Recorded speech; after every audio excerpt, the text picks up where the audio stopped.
बच्चों, मैं हूँ बच्चों की चुलबुल। अगर आपको मेरी कहानियाँ अच्छी लगती हैं तो मेरे चैनल को सब्सक्राइब कर लेना ताकि मैं हर रोज आपको कहानी दिखा सकूँ। आज मैं आपके लिए लेकर आई हूँ मेले की कहानी, मजेदार मेला। ही और हाँ बच्चों, मेरे चैनल को लाइक कर लेना और सब्सक्राइब कर लेना और कमेंट करके बताना कहानी आपको कैसी लगी है।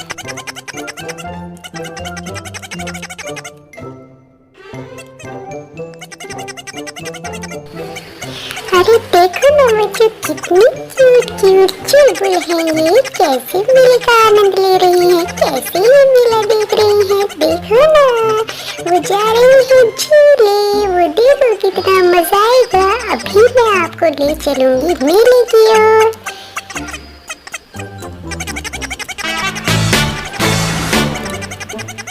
चलिए मेला घूमने चलते हैं। चलिए चुलबुल। अरे मम्मा, क्या सोच रही हैं? चलो ना मेले में चलते हैं। मुझे बड़ा मजा आता है मेला देखते हुए। चलिए ना, प्लीज चलो ना मम्मा। अरे वाह मम्मा, कितना मजा आ रहा है आपकी सवारी पे जाते हुए। बड़ा मजा आ रहा है मुझे। अरे वाह मम्मा, कितना प्यारा मेला है ये। वाह, कितना प्यारा मेला है। मम्मा ये क्या है घूमता हुआ? बेटा ये झूला है। झूला आपने कभी नहीं देखा ना, तो देखो कितना खूबसूरत झूला है। मम्मा मैं भी झूले पे बैठूंगी। ये देखो को अंकल झूला झूला रहे हैं बच्चों को। मैं भी झूलूंगी। को अंकल, मुझे झूला झूलना है। हाँ बेटा, मैं झूला झुलाता हूँ, लेकिन मेरा टिकट पूरा 10 रुपये है। ये सुनकर चुलबुल जी मम्मा, अब तक रह गई। अरे 10 रुपये मैं कहाँ से लाऊंगी? मैं तो बहुत गरीब हूँ, इतने पैसे मेरे पास नहीं है। कहाँ से दूंगी मैं 10 रुपये? अरे कुछ कम करो ना कुआ भैया, प्लीज थोड़ा कम करो ना। इतना पैसा नहीं है। मैं एक गरीब चुलबुल हूँ, गरीब घराने से हूँ, अपनी बेटी के साथ रहती हूँ। इतना पैसा कहाँ से लाऊं? अरे नहीं, इससे कम नहीं होगा। देख लो, अगर आपको सही लगता है तो अपनी बेटी को झुला लेना। मम्मा बस रहने दो, आप इनसे ज्यादा जिद ना करो। ये तो सुन भी नहीं रहे हैं हमारी कुछ बात। तभी वहाँ पर एक और येलो चुलबुल आ जाती है अपनी बच्ची को लेकर और बात करने लगती है झूले में बैठने की। और वो देखने से ही बहुत अमीर लग रही थी। और कोई अंकल ने जब उसको 10 रुपये का बोला तो उसने कहा बिठा दो मेरी बिटिया को।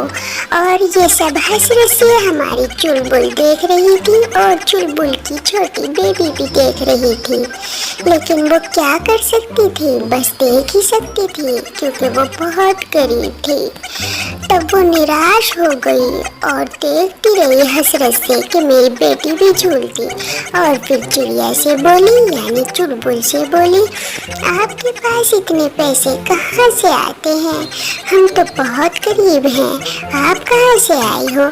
तो वो चुलबुल कहने लगी, मैं तो अमेरिका से आई हूँ यहाँ पर टूर पे। बस मेला देखना था तो मैंने अपनी बिटिया को लेकर चली आई। ये सुनकर चुलबुल कहने लगी, अच्छा तो आप बाहर से आए हो? वो कहने लगी, हाँ मैं अमेरिका से आई हूँ।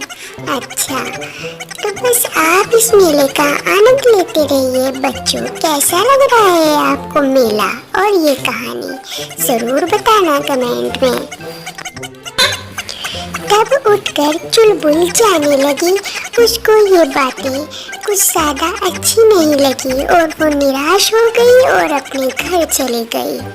और जाकर हसरत से सोचने लगी, मैं कहाँ से पैसा लाऊं, कहाँ से अपनी बिटिया को मेला दिखाऊं। बिटिया रानी कहने लगी, मम्मा आप टेंशन मत लो ना, मैं तो कुछ नहीं कह रही। मैं तो खुश हूँ।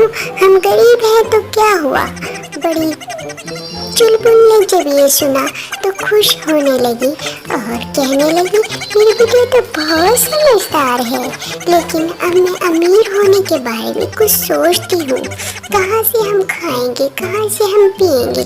बस ये सोचते सोचते ही रात हो जाती है और कुछ देर के लिए बेबी भी सो जाती है। चुलबुल को नींद ही आने लगती है और वो सो जाती है।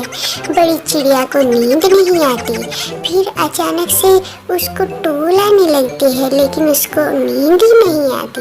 बस वो सोचती रहती है अमीर होने के तरीके और टूलती रहती है। नींद तो आखिर आ ही रही थी, लेकिन फिर उसके मन में पता नहीं क्या आता है और वो बाहर चली जाती है और जाकर बैठ जाती है, दरवाज़ा लॉक कर देती है और देखती रहती है सब कुछ, सोचती रहती है क्या करूं। तभी वो उड़ती है, उड़ते उड़ते एक ऐसी खूबसूरत लोक में चली जाती है जहाँ चारों तरफ बर्फबारी हो रही थी। बहुत ही मस्त सुहाना मौसम था। बस चुलबुल सब कुछ भूल जाती है और जन्नत के मज़े लेने लगती है और देखती रहती है। अचानक उसको एक जादुई पेड़ नजर आता है और वो उसके ऊपर से उड़कर दूसरे पेड़ के जानिब जाकर बैठ जाती है और उसको अचानक से नींद आ जाती है। तभी वहाँ काला कौवा आ जाता है उसके पीछे से उसके घर पर और उसकी बिटिया चुलबुल की अकेली होती है और वो आकर बैठ जाता है, आवाज़ लगाता है चुलबुल चुलबुल, लेकिन चुलबुल नहीं होती और कोई आवाज़ नहीं आती। जभी वो दूसरी तरफ देखने लगता है, देखता है कहाँ गई चुलबुल। सोचते सोचते उसके मन में विचार आता है और वो एक और बार आवाज़ लगाता है चुलबुल चुलबुल चुलबुल चुलबुल, लेकिन फिर भी कोई आवाज़ नहीं आती। लेकिन दरवाज़ा खुल जाता है और वो देखता है कि चुलबुल की छोटी बेबी बैठी हुई है और सहमी हुई है, डर रही है। तभी कालू कौवा कहता है, तुम्हारी मम्मा कहाँ है चुलबुल? तो वो कहती है, मेरी मम्मा पता नहीं मुझे छोड़कर कहाँ चली गई है, मैं तो सो रही थी। तभी मैं उठकर देखती हूँ कि मेरी मम्मा नहीं है। और चुलबुल घबराई हुई थी और कहती है, अंकल अंकल आप मुझे कुछ तो नहीं कहेंगे ना, मुझे डर लग रहा है, आप मुझे कुछ तो नहीं कहेंगे। काले कौवे के मन में शैतानी आ जाती है और वो मन ही मन खुश होने लगता है। सोचता है इसको तो मैं काट कर पका कर खा जाऊंगा और अपनी भूख मिटाऊंगा। बस ये सोचता है और बातें करता रहता है। चुलबुल सोचती है ये अंकल मुझे अब कुछ नहीं कहेंगे, लेकिन बस सोचती ही रहती है और अपनी मीठी मीठी बातें करती रहती है और वो बातें करती हुई बहुत क्यूट लग रही थी। काला कौवा भी मन ही मन सोच रहा था, ये तो बहुत ही प्यारी बच्ची है। फिर उसका इरादा बदल जाता है और वो सोचता है ये बच्ची बहुत खूबसूरत है, मैं इसको कुछ नहीं कहता, मैं चला